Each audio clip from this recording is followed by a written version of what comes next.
Bonjour et bienvenue à toutes et à tous dans l'actualité à chaud sur le Burundi. Tout d'abord, le renchérissement des menaces à l'endroit de quiconque s'opposerait aux volontés de Pierre Nkurunziza et pas de la part de n'importe qui, puisqu'il s'agit de l'épouse du président elle-même. Denise Buchumi Nkurunziza a déclaré que cette année 2018, le moment est venu de sévir contre ceux qui ne se positionnent pas clairement en faveur des projets de son mari de président. C'était dans son discours de vœux aux officiers de la garde présidentielle qui étaient accompagnés de leur famille cette semaine. Et comme s'ils se sentaient visés, les députés de la coalition Amizero Barundi, issus du parti FNL, d'Agathon Rwasa, qui se déclarent de l'opposition, ont rendu public un communiqué dans lequel ils condamnent la violence verbale à l'endroit de leur leader Agathon Rwasa ainsi qu'à l'endroit de leurs sympathisants. Plus de 40 sympathisants ont été arrêtés quand Agathon Rwasa a déclaré qu'il n'était pas pour le référendum de la Constitution. Mais pas que, puisque dans un autre communiqué, les mêmes députés de la coalition Amizero Barundi, rendu public cette semaine même, ces députés s'opposent clairement aux contributions forcées pour le budget des élections de 2020. Et voilà, ce sont les deux thèmes qui vont nous occuper pendant cette 13e édition du Club de la presse avec nos invités. Premièrement, Prosper Nzisabila, alias Osso. Bonjour. Osso. Bonjour. Tu es journaliste à la radio Inzamba Agatekakawe. Eddy Claude Ninina Hazwe, journaliste récemment exilé du Burundi et qui nous fait l'honneur d'être avec nous pour la deuxième fois. C'est la seconde fois que tu es avec nous, Eddy Claude. Merci pour l'invitation, Valérie. Et bonjour. Bonjour. Bonjour à l'auditeur aussi, aux téléspectateurs qui nous captent, je ne sais pas.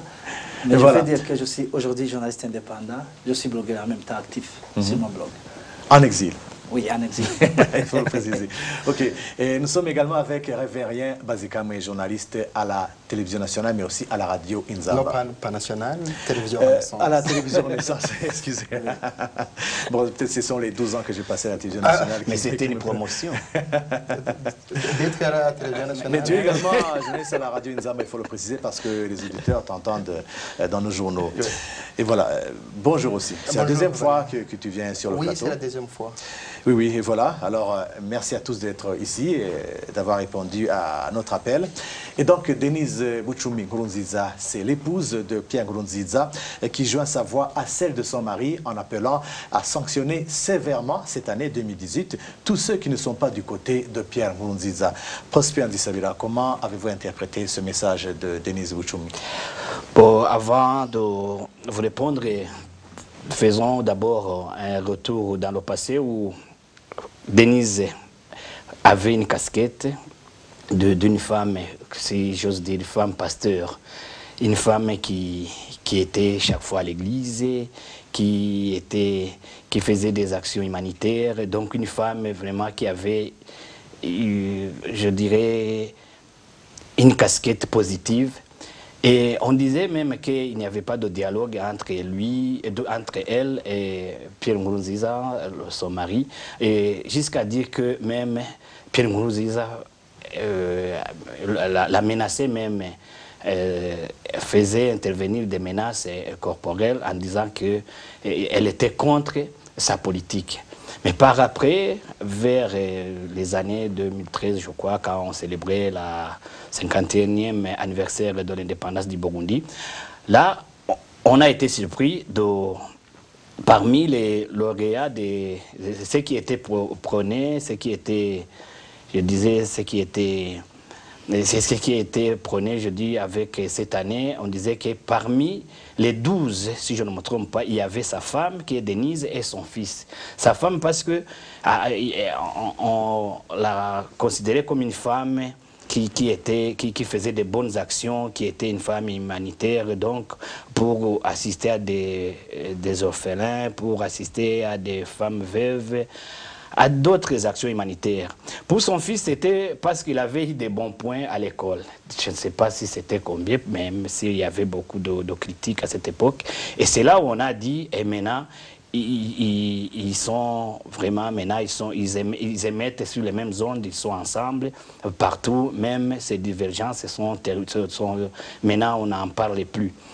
Alors, à entendre dire que Denise s'est tenu devant ses officiers, ses forces de l'ordre pour leur dire que maintenant, désormais, si on n'est pas de notre côté, on n'a pas besoin de ces gens qui sont tièdes, si on ose dire, qui ne sont pas ni chauds ni froids. Maintenant, c'est le temps de punir, c'est le moment de la punition. Là, vraiment, elle a brûlé des étapes et elle s'est ingérée dans des affaires qui ne la concernaient pas.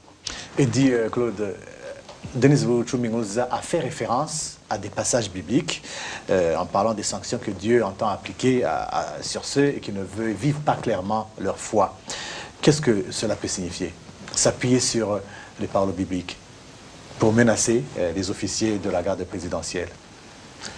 Merci. En fait, c'est difficile à comprendre et à expliquer, mais c'est un cas intéressant pour le moment parce qu'on connaît la première dame, ses missions sont connues.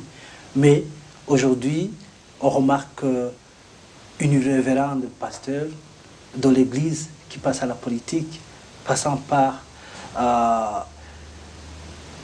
une cérémonie de présentation des meilleurs vœux aux familles des hauts gradés, de la protection des institutions. Il y a lieu de se demander comment se fait-il que la première dame présente les meilleurs vœux aux agents chargés de la protection des institutions en qualité de première dame. C'est une cacophonie, on mélange tout. Il y a lieu de se demander, aujourd'hui, la première dame burundaise est devenue politique.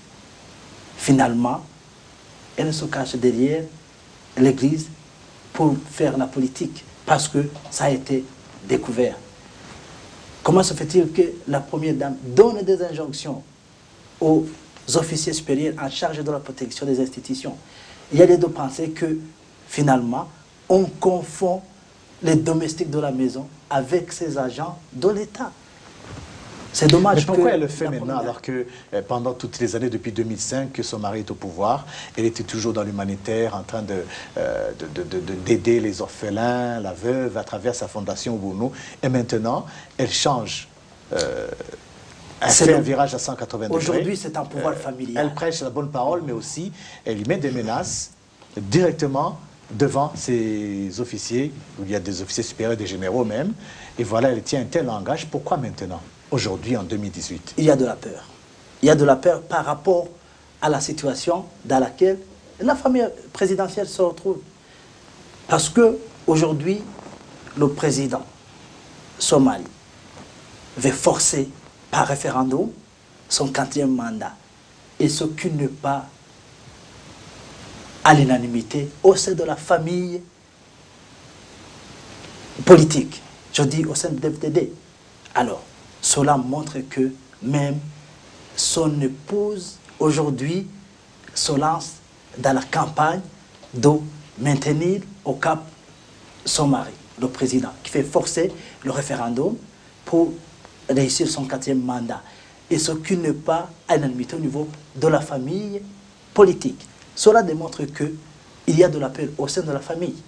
Il dit, ceux qui pourront attendre à la vie de mon mari, les premiers, ce sont les proches collaborateurs qui sont les agents de sécurité. Aujourd'hui, je profite de l'occasion. Je présente ces meilleurs vœux à ces agents en charge de notre sécurité, avec leur famille, et je lance ce mot, cette mise en garde. Et cette mise en garde pourrait être émanée de son mari.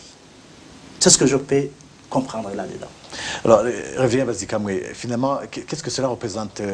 Cela représente-t-il quelque chose de spécial de le dire devant la garde présidentielle?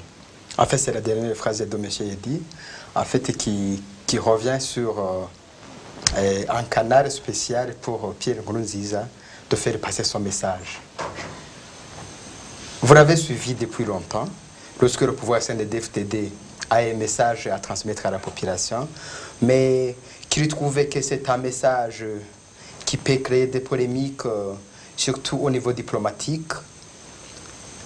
C'est une stratégie de faire passer un message à la population via des canaux spéciaux, je dirais par exemple, pour ces gens qui ont une des parties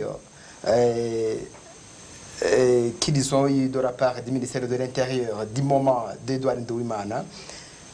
Là, je citerai par exemple Jacques Bigirimana du FNL. Chaque fois qu'il faut faire passer un message honteux, qu'il faut révéler la politique, la politique du sein de DFTD, mais que le sein de DFTD trouve que ça peut créer des problèmes, c'est toujours par Jacques qu'on fait passer le message. C'est aussi par le canal de Jean-Dodier Moutabazi, sur ces fameux tweets, toujours qu'il fait passer ces messages du sein de DFTD. Aujourd'hui, Denise Nkurunziza, c'est un nouveau canal. C'est un nouveau canal de Pierre Nkurunziza pour dire à sa garde, pour dire à ses hommes, pour dire aux membres de sa famille politique sein de DFTD, attention, si vous n'êtes pas froid, il faut être chaud. Sinon, c'est le moment d'opiner. C'est quoi le message d'opiner en fait aujourd'hui? C'est un mot de regret en fait. C'est un mot de regret de dire à ces gens, attention, au premier moment, il y a eu la fronde au sein du sein de DFTD. Et les frondeurs se sont échappés, ils sont à l'étranger. Mais pour nous, qui êtes ici encore, attention, vous ne risquez pas de nous échapper. C'est ça le message. Donc, il avait parlé de leur donner un passeport pour le ciel. Ah oui, voilà, c'est ça. C'était le terme que Pierre Nkurunziza lui-même a prononcé. Voilà, pour la deuxième fois, il fallait passer par notre canal. Il ne fallait pas que c'est lui qui prononçait ces mots. Deuxièmement, pour ce discours de Denise Nkurunziza devant des officiers et les membres du sein de DFTD, deuxièmement, j'estimais que pour le moment, comme ça devenu un pouvoir familial de Pierre Nkurunziza, aujourd'hui, sa femme se sent en bonne position. Vraiment en bonne position pour, encore une fois, s'approprier du pouvoir de son mari. Et donc, il faut la comparer à la femme de Laurent Gbagbo, de son moment. Simone Gbagbo, vous vous souvenez de ses discours, des discours de menace à la population ivoirienne, dire qu'il faut suivre la politique de son mari, Laurent Gbagbo. Sinon, elle aussi passait par la Bible. La Bible. Elle est passée par la Bible. C'est comme le moment aussi qu'elle profite. C'est comme toujours son mari. Denise Nkurunziza aujourd'hui aussi. Même Pierre Nkurunziza le fait quand dans ses discours, il y a toujours des passages bibliques qui viennent, qu'il cite pour renforcer en fait son... Voilà. Aujourd'hui donc, il y a lieu de comparer ces deux femmes. Donc, Pierre Nkurunziza aujourd'hui qualifié d'un dictateur au Burundi, Laurent Gbagbo de ce moment. Et vous savez aussi le sort de Laurent Gbagbo aujourd'hui. Oui, il a été condamné. Ah oui, donc il devant ces pays. Alors, c'est ça. En fait, c'est les deux temps qu'on peut analyser le discours de la famille de Nkurunziza. Premièrement, elle a servi donc un canard pour faire passer le message de son mari, pour mettre en garde ces gens, surtout de sa garde. Deuxièmement, c'est cette position aujourd'hui qu'elle occupe, voir que donc, finalement le pouvoir est rentré chez nous. Donc moi aussi, je peux tenir un discours d'une autorité, comme le faisait aussi la femme de Gbagbo. Voilà, en fait, c'est ça, ces deux moments qu'il faut analyser ce discours. Mais aussi pour...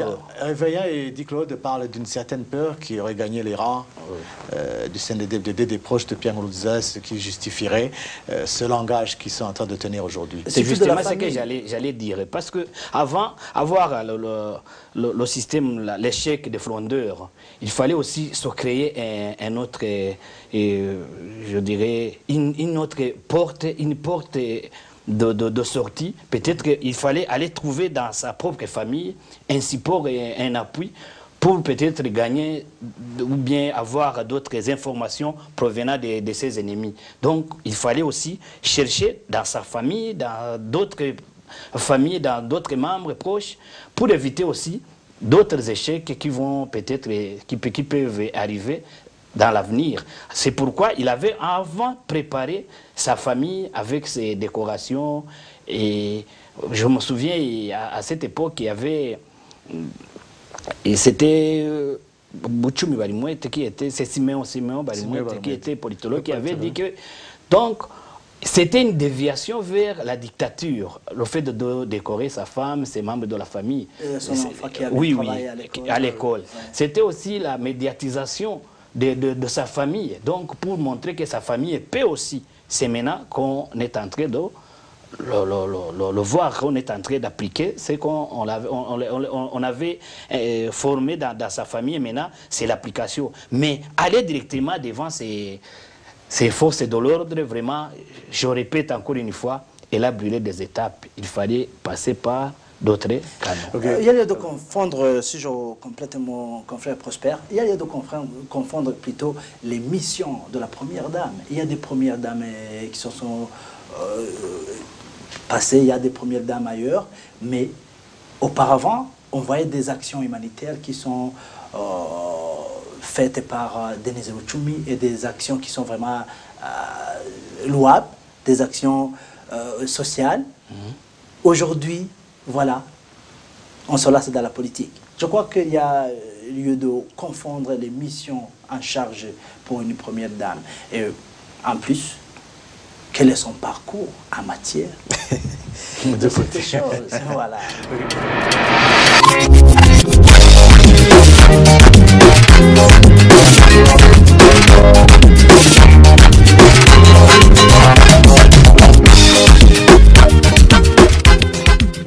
Soulignons au passage que le ministre burundais des droits de l'homme, Martin Vyabandi, était ce jeudi à Genève devant le Conseil des droits de l'homme, des Nations Unies aux droits de l'homme pour expliquer, parler de la situation des droits de l'homme au Burundi, bien sûr, où il a redit que la paix règne au Burundi. Mais cet appel à s'en prendre à toute voix discordante du régime de Bujumbura, est-ce qu'elle n'est pas contradictoire avec la position de ce gouvernement qui clame hors de ses frontières que tout va bien? Non, c'est normal, c'est la diplomatie. Et Martin Vyabandi, ce n'est pas pour la première fois qu'il est à Genève. Je crois que c'est la énième fois. Le rapport qu'il a présenté, ce n'est pas un rapport qui est contraire au rapport qu'il présentait dans les examens précédents. Mais il faut comprendre que Martin Vyabandi, en tant que ministre en charge des droits de l'homme, il doit afficher une belle image de son pays, bien qu'on a des rapports qui sont donnés du jour au jour.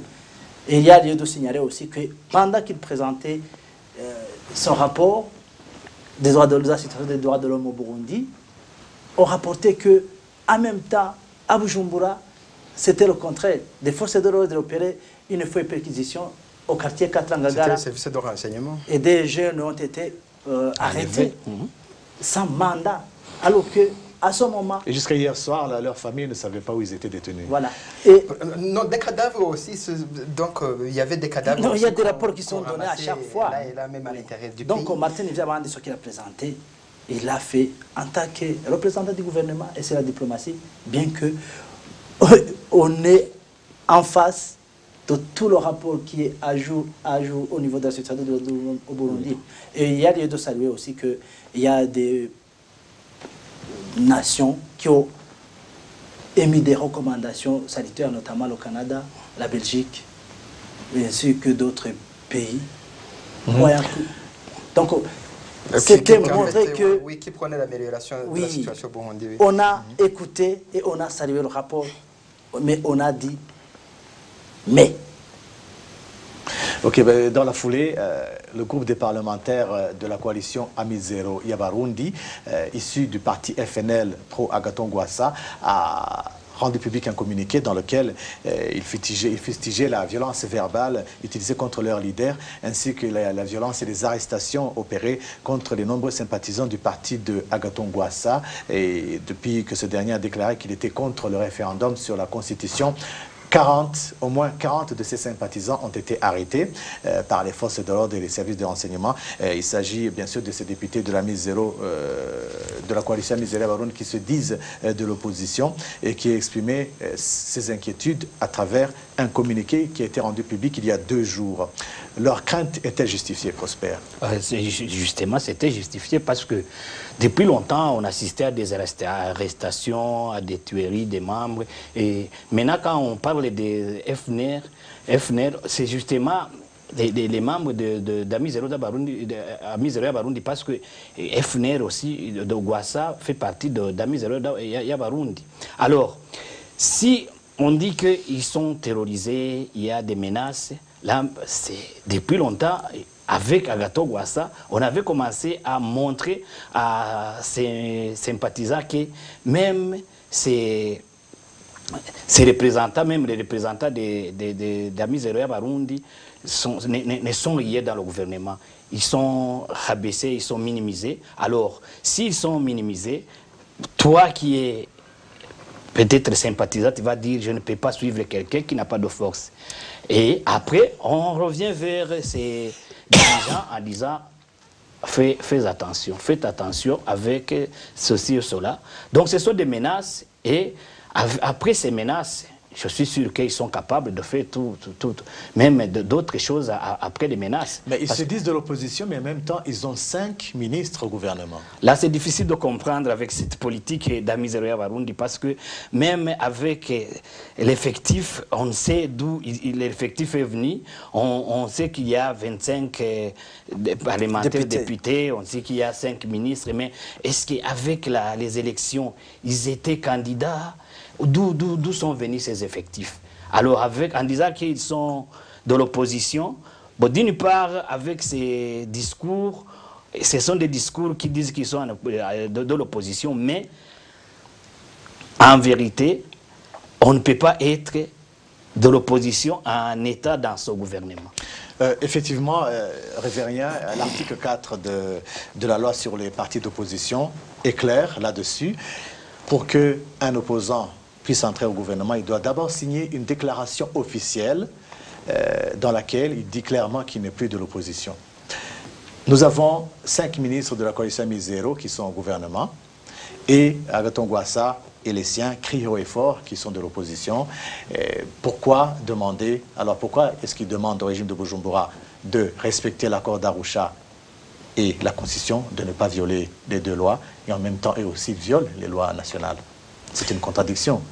Bon, il est très difficile pour quelqu'un qui est à l'extérieur du parti FNL de savoir la stratégie de ce parti, parce qu'aujourd'hui, avoir les positions aujourd'hui à l'Assemblée nationale,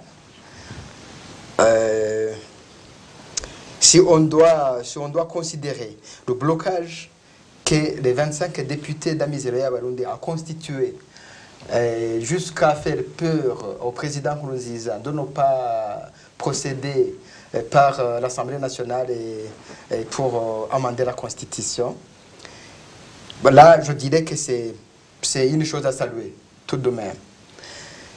C'est aussi l'inquiétude des autres politiciens de l'opposition, en fait, qui soulèvent la même inquiétude que toi. C'est par exemple Anissé Niyonkuru du parti CDP qui salue le blocage constitué par ces 25 députés comme les ministres qui sont au gouvernement aujourd'hui, mais qui regrette aussi que ces gens devraient être à l'extérieur. Si tu dois les considérer comme des opposants, qu'ils doivent sortir de ce gouvernement et s'allier aux autres opposants pour combattre le pouvoir de Pierre Nkurunziza. Là, c'est une inquiétude fondée, dis-moi, selon moi. Mais à considérer aussi leur influence. Bon, je ne sais pas au gouvernement, les 5 ministres, vraiment, je ne peux pas évaluer les blocages, mais je considère le blocage quand même des parlementaires. Aujourd'hui, ils ont osé de sortir une déclaration pour s'insurger contre la collecte des fonds pour les élections de 2020. Là, il faut se souvenir quand même qu'au Burundi aujourd'hui peut oser faire ça. Ils ont sorti cette déclaration au lendemain de la déclaration des syndicats, Kosibu CSB, qui s'insurgeait d'une manière indirecte.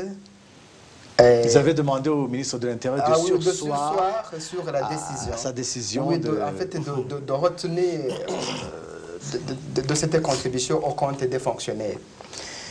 Mais aujourd'hui, ces parlementaires, s'ils ont osé faire ça, là c'est à saluer.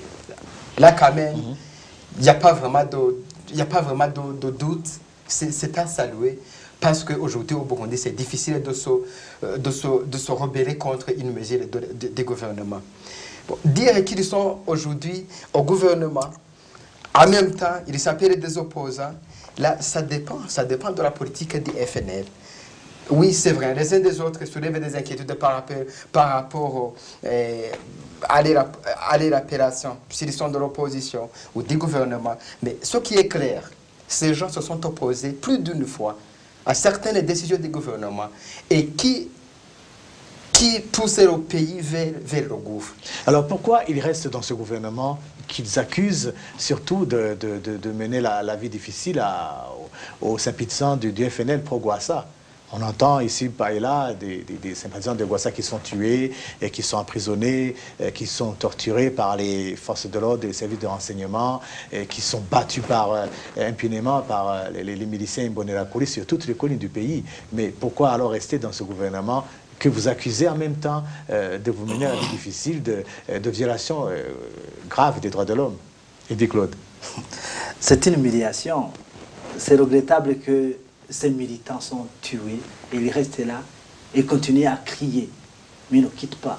Le représentant du CDP, le parti de l'opposition, membre de Sénat, si j'ai bonne mémoire, exhorte ses parlementaires d'aller plus loin et ses ministres de quitter le gouvernement. Ça serait grand chose, ça serait une maturité politique qui est affichée. Mais cette maturité n'en est pas là. C'est un paradoxe.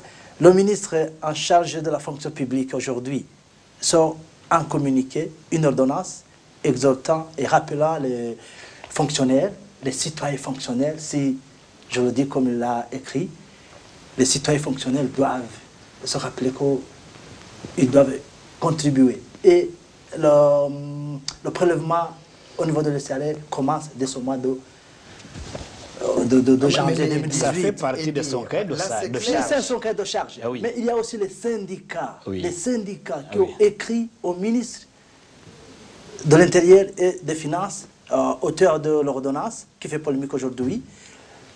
Mais le ministre en charge de la fonction publique gère aussi ce qu'on appelle cadre social, dialogue social, qui réunissent aussi les syndicats aujourd'hui. Il devait d'abord... Et donc c'est ça qui n'a pas été tenu pour discuter effectivement. En fait, ça veut dire quoi, Eddy? Ça veut dire de la question des contributions pour les élections de 2020. Ce qu'a dit Anissé Niyonkuru, dirait que ces gens doivent quitter justement pour s'allier à l'opposition. Ça veut dire que c'est ça. C'est ça en fait, c'est ça la signification. Si le ministre doit exécuter une loi du gouvernement, tant qu'il est dans cette position, il n'a pas de choix, il doit le faire. Non, c'est cette maturité politique qui manque. Mais je serais étonné de voir laisser le portefeuille ministériel et claquer la porte. Cette maturité politique, on n'en a pas. Par contre, c'est pas pour demain. Moi, je trouverais anormal. Et je veux signaler que son ministre est du Eman d'Amizera Barou. Si son ministre posait l'acte de donner, par exemple, de montrer comme les autres, aller se faire filmer en déposant une somme quelconque vers une banque en disant « moi je contribue comme les autres ». Là, peut-être pour moi, je trouverais ça anormal. Mais signer un décret ou bien un communiqué, ça fait partie d'eux. Mais finalement, c'est quel combat qu'ils sont en train de mener puisque... C'est ce que je vous ai dit. Cette stratégie n'en est pas une pour le Cette stratégie est bénéfique pour le peuple burundais. En fait, c'est ça le secret pour ceux qui sont à l'extérieur du parti FNL. On ne sait pas vraiment les stratégies. Mais c'est pas je me souviens, avant Gwassa avait dit que moi, je me Est-ce que cette stratégie elle est payante finalement? En regardant la situation telle qu'elle est au Burundi, le régime de Bujumbura se contrefiche du respect de la loi. Mais vous savez, parmi ces 5 ministres du parti FNL, moi je connais au moins 2 de ces ministres, mais je sais aussi qu'il y a un ministre de ceux d'Amizera Barundi qui venait de passer au moins 5 ans sans emploi. Voilà, c'est ce que je te disais. C'est ça, en fait. C'est cette maturité politique qu'on a besoin qu'on ne trouve pas. C'est une claquer la porte et laisser cette complicité. Quelque part aussi, de sauver la peau. Oui, c'est ça. Alors, et puis, ce que je veux dire, c'est que plutôt il faut saluer ce courage des parlementaires d'Amizera Barundi qui ont osé. Ils ont revendiqué, c'est le droit de grève. Mais c'est courageux, Mais- on mais regarde oui, de la situation. ils ont Burundi, c'est remorqué, vraiment ils ont courageux. dit ce que les autres.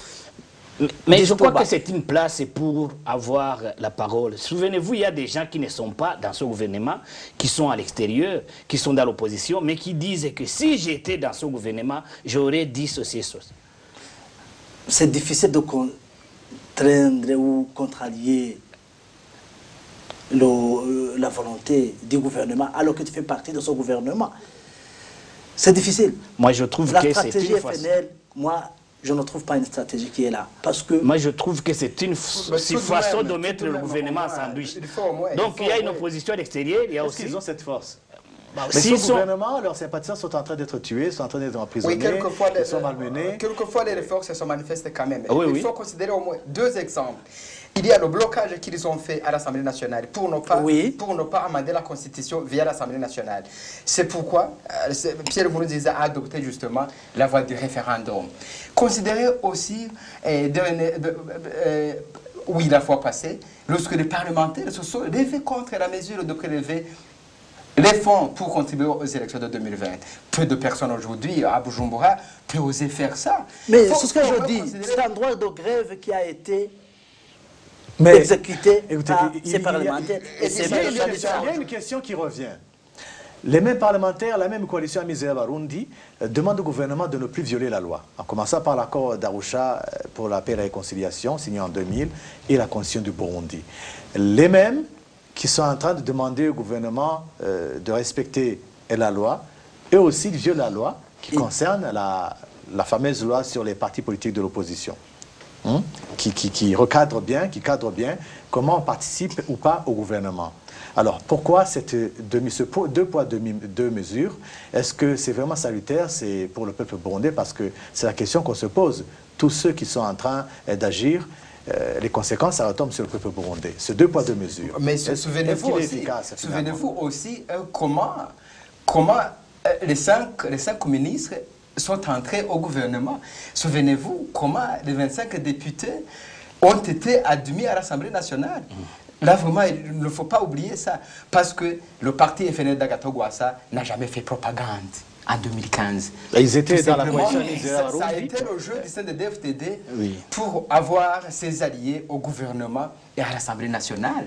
Alors, si vous dites que le FNL, aujourd'hui, donc, n'est pas de l'opposition ou c'est quoi, tout simplement, ça peut être un problème du CNDD-FDD qui les a amenés à cette place. Parce que le CNDD-FDD, auparavant, croyait que ces gens viennent juste pour compléter le nombre. Ils n'étaient Qui pas viendraient conscients que ces docilement. gens, Oui, oui. un jour, Facilement leur chair, maniable, leur salaire, facilement leur maniable. et se taire. Oui, oui. Voilà. Mais ce n'est pas ce qui s'est Parce passé. que c'était des pas places ça. qu'ils ne méritaient pas. Là, c'est ce que même Anissé... Mais ils n'ont jamais participé aux élections de oui, 2015. c'est ça. Ils n'ont jamais participé à toutes les campagnes C'est électorales. ce que je disais, Ils cette fustigeaient même, maturité politique, elle est voilà, décidée. et on leur donne Mais- des places à l'Assemblée Mais ils nationale. parviennent y à vont. dire non. Ils y vont. On leur donne des places au gouvernement, ils y vont. Alors maintenant, qu'est-ce qu'ils peuvent apporter de positif pour que la situation puisse changer au Burundi? Donc il y a Cette l'opposition coalition qui est à Amizera l'extérieur. Alors il y a aussi ceux qui se disent opposition qui sont à l'intérieur au Burundi. Donc, Au gouvernement, Au oui. gouvernement, oui, oui. Alors qui se disent, entre guillemets, qui se disent. Alors, s'il y a l'opposition de l'extérieur qui dénonce quelque chose, directement là, ceux qui sont au gouvernement boycottent, par exemple, sortent d'une salle là où il y a des votes, et directement, c'est quelque chose de positif. On dit que même ceux qui sont là sont... Ça n'est opposés. jamais arrivé, ça. Ça n'est jamais arrivé. Mais je vous dis que... Mais, Voilà, mais le ils sont au président gouvernement et ils au ne peuvent pas gouvernement. s'opposer au gouvernement. Il y a le ministre du travail Travail qui est qui là. a bien signé, qui a rappelé que les contributions vont commencer avec ce mois de janvier. Mais est-ce que même Ne pensez pas même les fonctionner Burundais sur ne les sont salaires pas des contre fonctionnaires. les contributions? Souvenez-vous. Ils ne sont pas contre, mais la façon. C'est la façon. Mais maintenant, c'est une obligation. Alors, maintenant, On le qu'est-ce qu'on dit. dit? Contribuera qui verra, qui voudra. Uhum. Mais c'est une obligation. Imagine, rappelez-vous, il y a des jeunes du parti présidentiel Oui. qui passent à côté pour inciter Oui. nos citoyens à contribuer. Alors, Bon, Je me souviens quand le président avait fait l'acte, avait posé l'acte d'opposer au niveau de la stratégie, les 5 millions, c'était le 7 août 2017. Il a dit que on peut ou ne pas contribuer à partir de 10 francs jusqu'à 100 000 francs burundais. Mais le langage a évolué. C'est le langage. Le langage a évolué. Alors, si le ministre voit ça, c'est écrit. Malheureusement, le temps est parti à c'est l'exception. une stratégie de les Il va remonter. prouver. Mais si on est politiquement mature, il a lieu de s'opposer. C'est un droit Mais c'est d'expression. qui se passe ailleurs. Mais Bon, c'est ce que je merci disais. beaucoup pour avoir participé dans cette émission. C'était la C'est intéressant. Il faudrait deuxième revenir édition. sur il faudrait revenir sur Oui, on y stratégie. reviendra peut-être Oui. parce que Stratégie FNL. ça reste d'actualité. Faut qu'on la Après tout, esquive. ça reste d'actualité. Dico Oui, Minazo, merci beaucoup. Je vous en prie. Prosper Dissavira, Merci, Rafaria merci, Bazikamwe, merci beaucoup. Je remercie aussi la technique qui a assuré pour que les images puissent vous parvenir, mais aussi le son, bien sûr, pour ceux qui écoutent cette émission à travers les réseaux sociaux ou sur les sites internet www.nzamba.org et aussi le www.rpa.bi et sur la page YouTube de la télévision Renaissance. Merci beaucoup à vous tous qui nous avez suivis. Je vous donne un autre rendez-vous, ce sera vendredi prochain.